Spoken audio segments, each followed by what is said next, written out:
Hello BookTube, this is my June on the Range TBR, and I'm very excited because this is the first June on the Range I'll be participating in.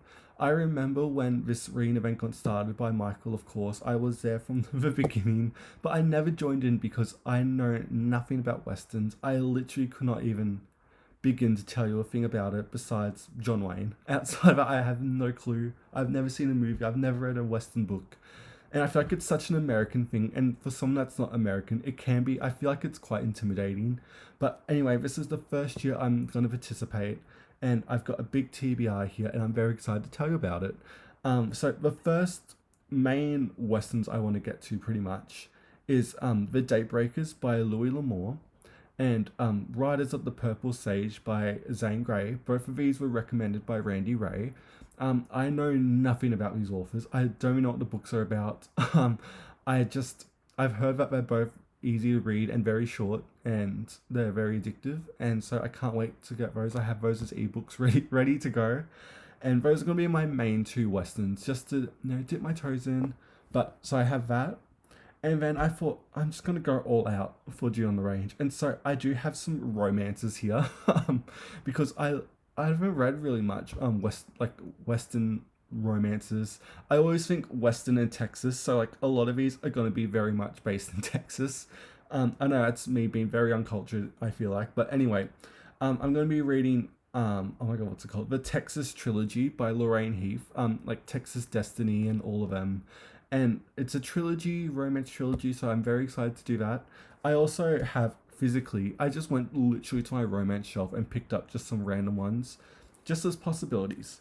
We have Out on the West by Jane Archer, and look at that cover. There's a train and everything. There's two couples, and I know nothing about it, so that's I could be reading that. I also could read Elaine. Oh my god, Elaine Barbarati. This I can't even say that name. This is the Secret Fires and the Wild Ones here. And look at this lovely step back. So we open it and look at that. That's so cool. And look at the back. There's a horse and everything. So that's pretty westerny, right? I really don't know. Anyway, so those are some romances I think I'll just chuck in there for fun. But the real stuff I'm excited for, to be honest, is I'm going to attempt to read Doc by Mary Doria Russell, of course, and Epitaph by Mary Doria Russell, of course. And I've read this, for those who don't know, The Sparrow and Children of God are some of my literal favorite books ever. And I would love to see how she writes in like a setting, like a Western setting and all that. And they're very long, or at least Epitaph is, and I'll see how I go with it. But I'm very excited because I really want to read more from Mary. So I'm going to read those. And then I thought I'd spice it up a bit because I thought, we have kind of Western books here in Australia, but we have bush rangers here, which are pretty much criminals that just ran to the bush, and that's really it. They're a bit crazier because the bush would makes everyone crazy. But anyway, so I have a 2-volume history of bush ranging by Charles White. This is in the public domain, and I don't have a physical copy of it, so I'll be ebooking it from Project Gutenberg.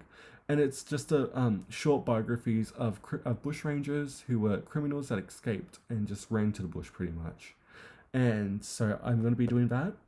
And I also have 2 classic bushranging books that I haven't read, but everyone talks about them over here. They're not in popular reprint editions because we don't do that over here.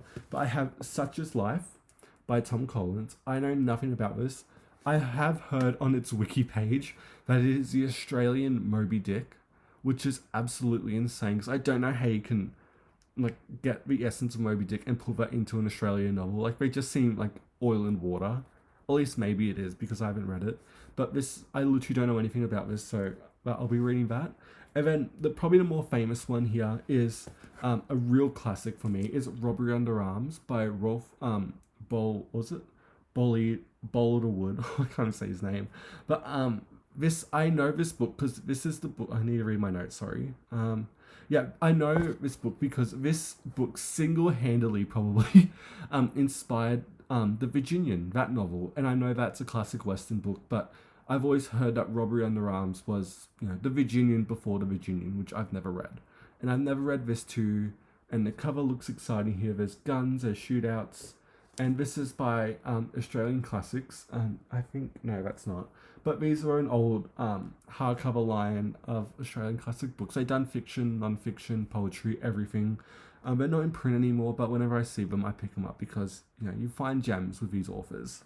And so I'm going to be reading Robbery Under Arms as well. And that is my June on the Range TBR. It's very big. If you include this, my other TBR, and reading all of Josh's books, this is going to be a very big month, but I'm very excited for it. And I probably will get to all of it because I don't do anything else but read. Anyway, that's my June on the Range TBR. Let me know what you think of these books in the comments. And yeah, that's it. Thank you so much for watching BookTube, and I'll see you next time.